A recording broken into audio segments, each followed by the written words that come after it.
Hey YouTube, as you can see on the screen, we are well over halfway through the season. There's only 6 weeks left, and that is starting tomorrow, right? So 6 weeks left in the season, so we're already halfway through.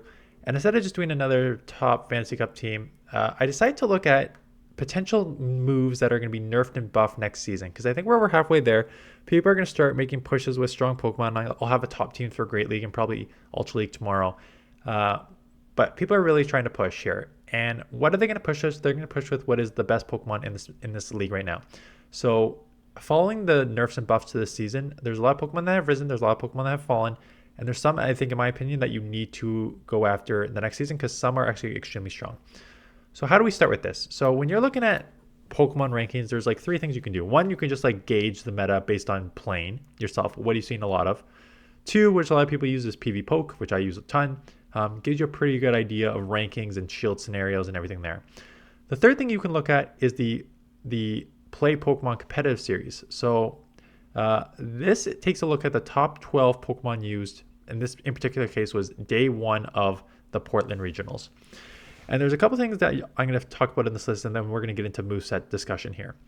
So the first thing let's talk about is the nerf to Medi. Medi in these competitions used to have a 80% usage rate. So if you have like a 200 person competition, 160 people would use Medi, right? It was so many people.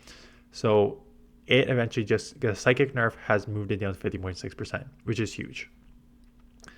There's two things on this list that are still over 50%, and that's Lickitung and Gligar, and that is because those two are the two best Pokemon in the league as safe swaps. Lickitung just has great bulk, body slam, power, and power whip are good moves overall, but just it's really the bulk and the lick damage. We're going to talk about its moveset in a minute. And Gligar, same thing. It basically received a triple buff over the past couple seasons with the wing attack, air lace, and dig buffs. So it's three buff moves on a first evolution Pokemon, so it's got a sneaky bulk, which makes it kind of strong. Again, I don't think you should necessarily attack them, and I'm going to go over what my thoughts are on those two in a second. But if you look at the rest of the list here, Cress, Charjabug, Registeel, I'm going to skip the waters for a second, Skarmory, Altaria. But then there's the waters, and there is Whiscash, Lantern, Poliwrath, and Azumarill. And the first thing we're going to talk about is there's two things on water. One, I think grass, as you're seeing here, no grass Pokemon on the top list because grass is extremely underrepresented. And if you look at sort of the PV Poke rankings and you just throw in grass Pokemon, your best is Superior, which was everywhere. Like if you looked at that top 12 list, Superior would be 4th or 5th on the list. It is now off the list. Trevenant got nerfed in a few seasons ago, so it's only ranked 44, and the rest of these just don't have the coverage moves. And the problem is the current meta is not great for grass Pokemon, right? Grass Pokemon is often limited in certain scenarios that you don't have anything to throw at. Steals, which there's a decent amount of. Flyers, there's a decent amount of. And then like fires, I'll talk about the Incinerate buff in a minute. Incinerate is out there a ton. So just so many things are killing grass, which means for starters, already water is overrepresented because of the just inability for grass to do it. Especially the mud boys, when you only have one weakness in grass and there's not a lot of grass, you're generally safe. The second problem is SCALD. And SCALD got two buffs. It got a buff to its damage and it got a buff to lowering your opponent's attack. And it actually is a little overpowered. And I'm going to show you just straight in the stats here. Sorry, let me organize by energy here. It is where are we here? SCALD. There we are.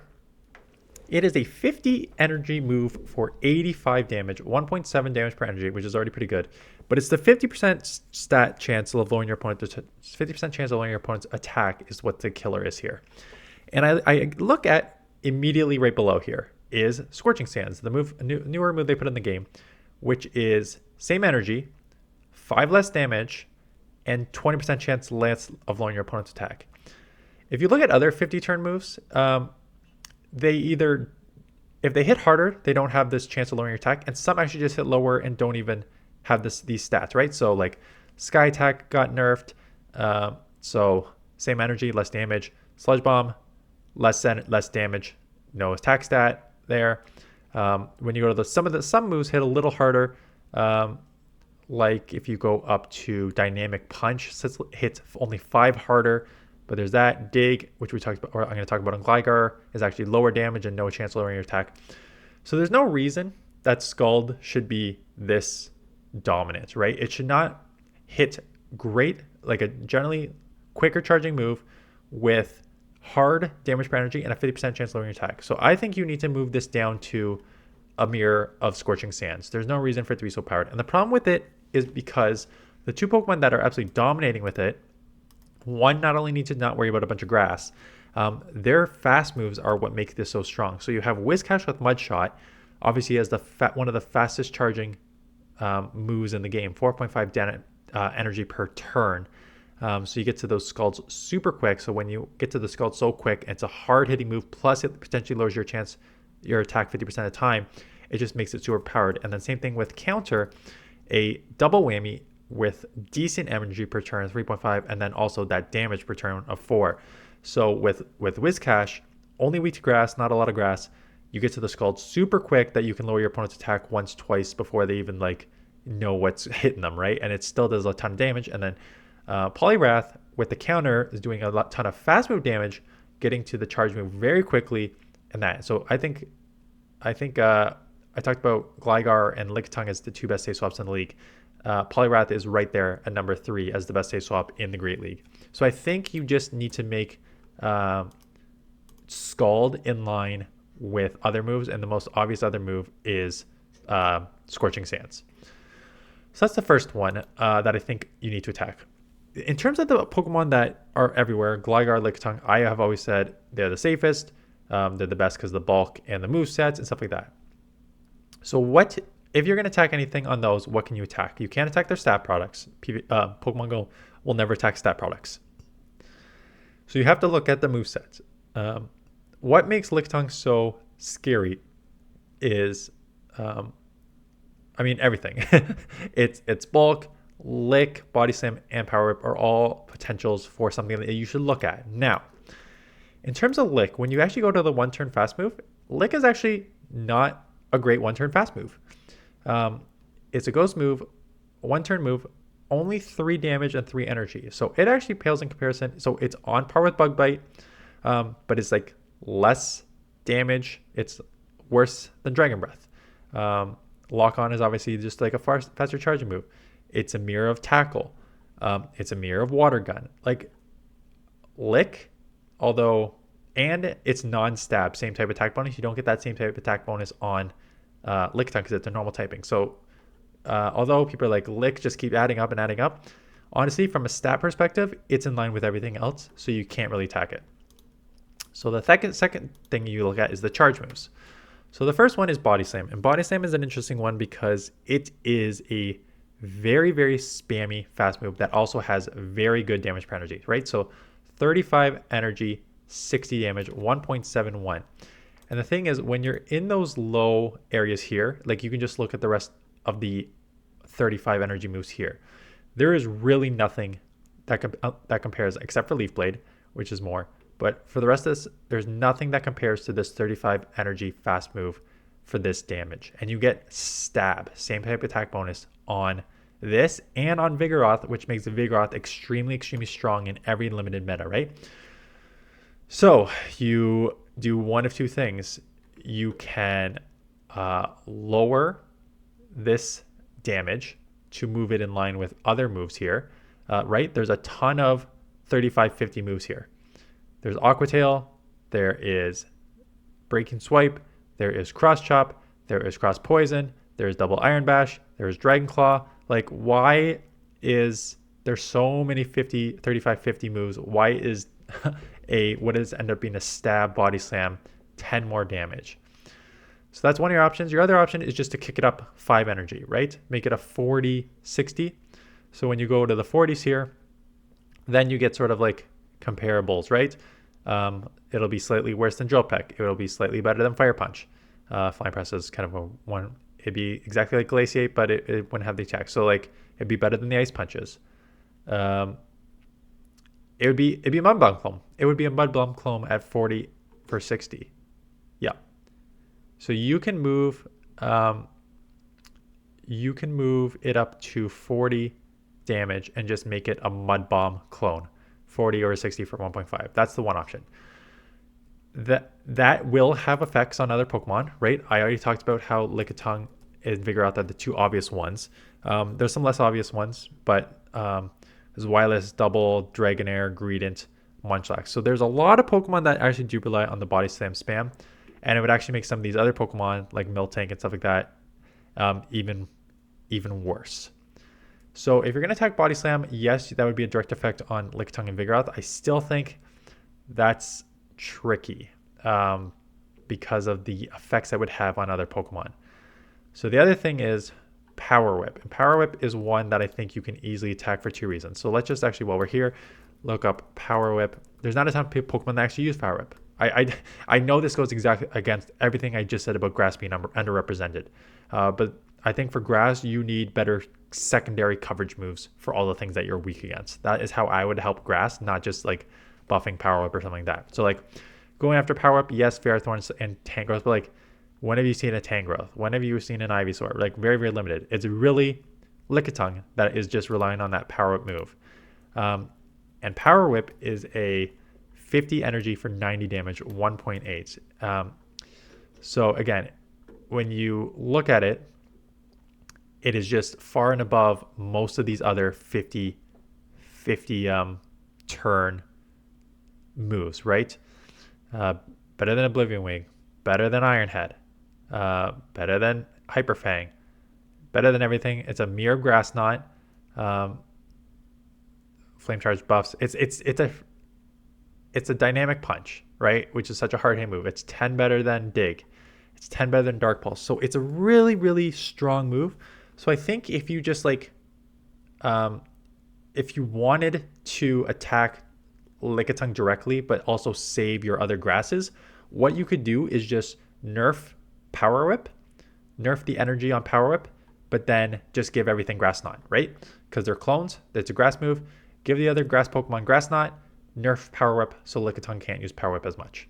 And that would help. Again, the main problem with Lickitung is the Lick Body Slam combo, but I don't think you can attack both of those directly.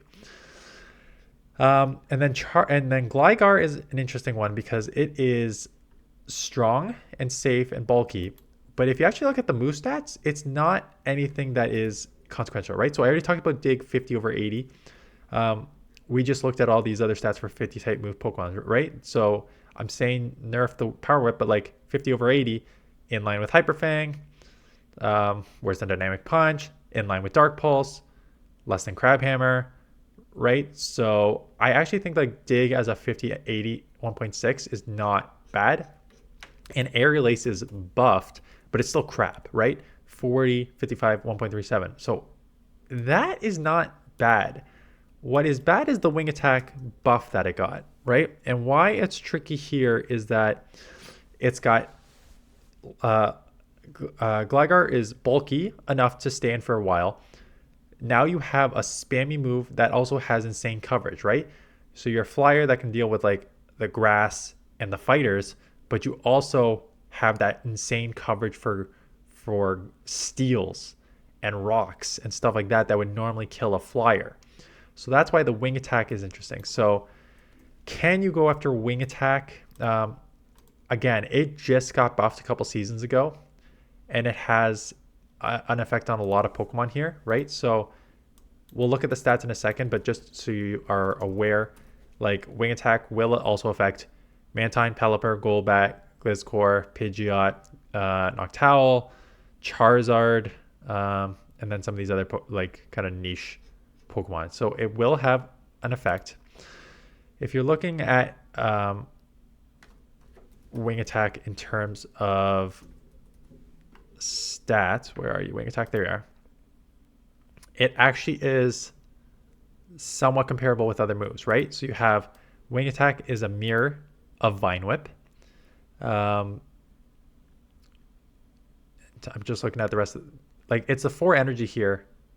The problem is like I don't hate it in terms of everything else, right? Like in terms of the 2.54 comparable Vine Whip, you have some faster charging moves like Thundershock that do less damage. You have some harder hitting moves like Thunderfang with charge less. Maybe you can move it in line with like Sucker Punch, but Sucker Punch is like a bad move. So Shadow Claw already has that 3-4, so Shadow Claw is better, right? So you already have a better fast move at the at a 2-turn range. So I understand that 50% of people are using it. I use it as one of the best safe swaps in this meta. I think it is extremely, extremely strong. But I don't think, based on the moveset alone, that you can just justify a nerf there. I think you just need to try and buff other things as answers to it. So that's Lickitung, that's Gligar, that's the SCALD. So those are the sort of 3 ones off the top of my head. The other one, which I'm torn about, is Incinerate. So Incinerate received an insane buff, like an insane buff, that it is now the best fast move in the game in terms of damage per energy and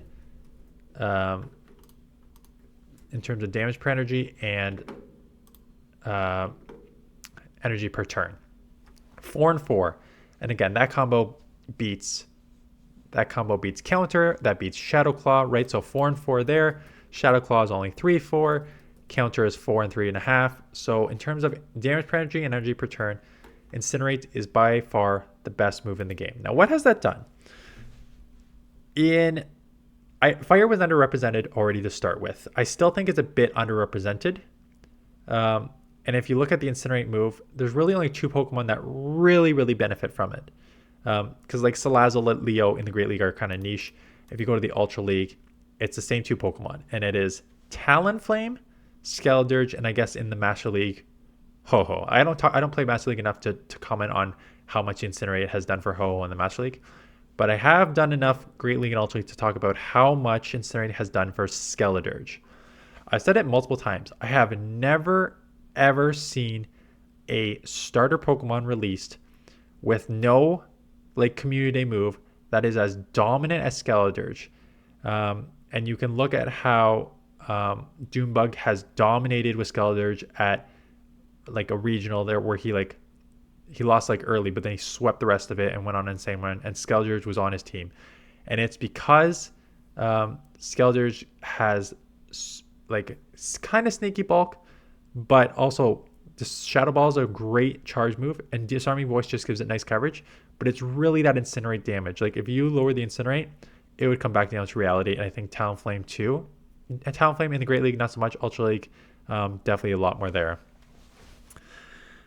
I'm torn on this one because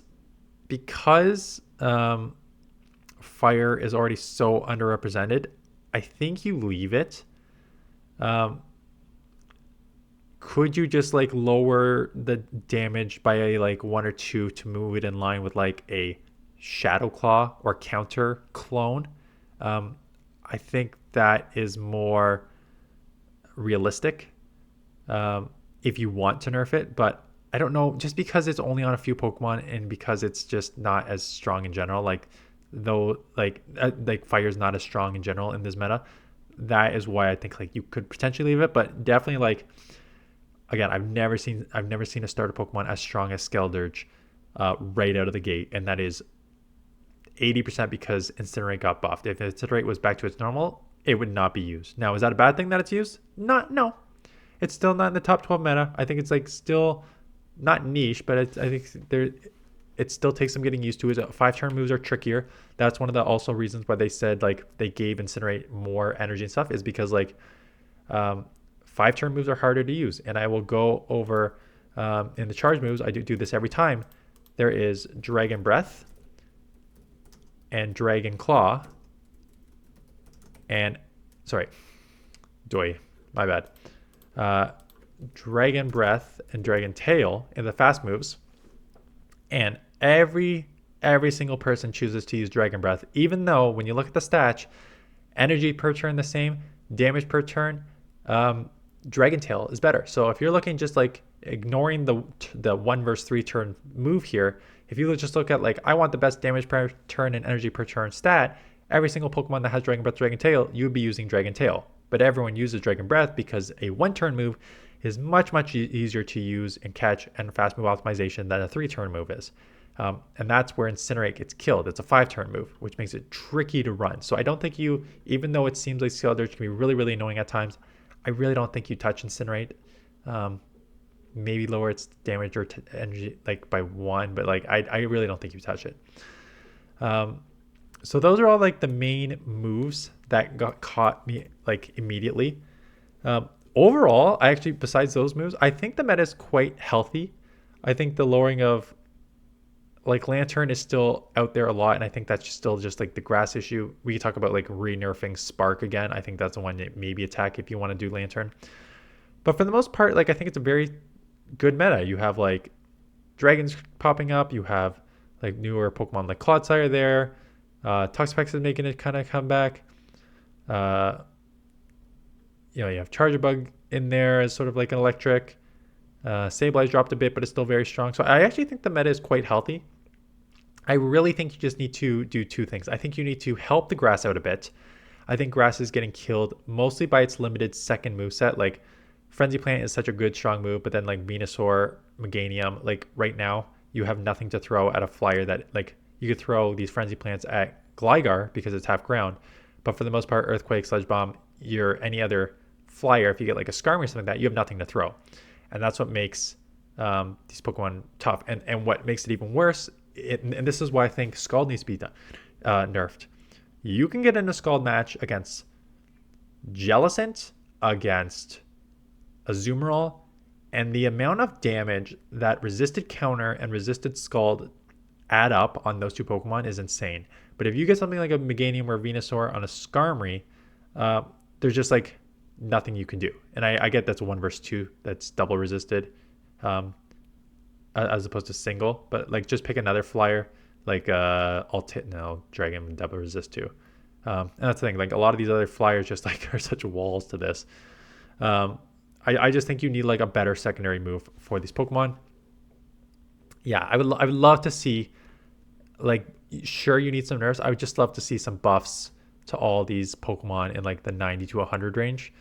Again, I think the only way you do that is you like buff you give them new secondary moves to help them, or you buff some of these just like terrible moves. Like you can just go down the list of charge moves and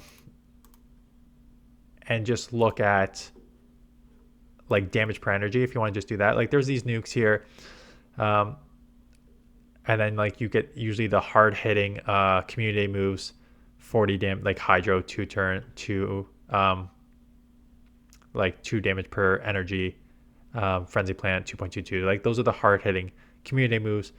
Then you get something nice 1.83, 1.8 damage. But then when you get down to like the 1.4, 1.3, like I think these were all the moves struggle. Like the punches, the ice punches, fire punch 1.37 damage doesn't do anything. It kind of makes like Hypno and stuff almost kind of useless.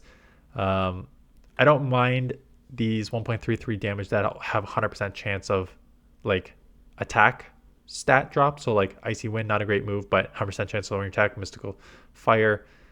These all have lunges. They all have exact same stat product, 1.33, but 100% chance of lowering your opponent's attack. So that's sort of the trade-off of these moves. But then some of these other moves that are like 1.33 here with no attack stat.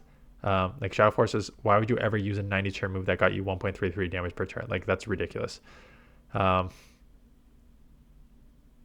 and then like I talked about Sludge. I just talked about Sludge in the cup that's this week. Everyone went, I'm going to use Sludge on Weezing to attack Azumarill. It still takes 3 Sludges to take on an Azumarill because it's a 40 energy move for only 50 damage out of 1.25. It's a terrible move.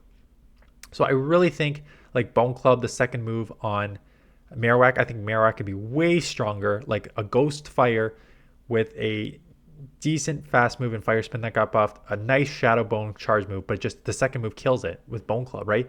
If you buff Bone Club, if you buff Shadow Punch, if you buff Sludge, if you buff some of these other 1.3 and maybe some 1.4 moves, the punches at 1.37 here,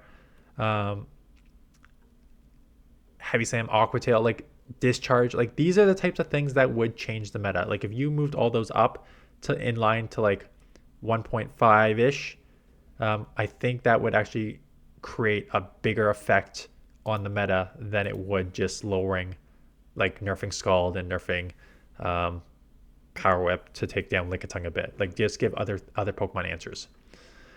Anyways, those are my early thoughts on what to look for next season. But yeah, for this season, I think if you're looking at trying to grind, I'll do a top Great League teams tomorrow.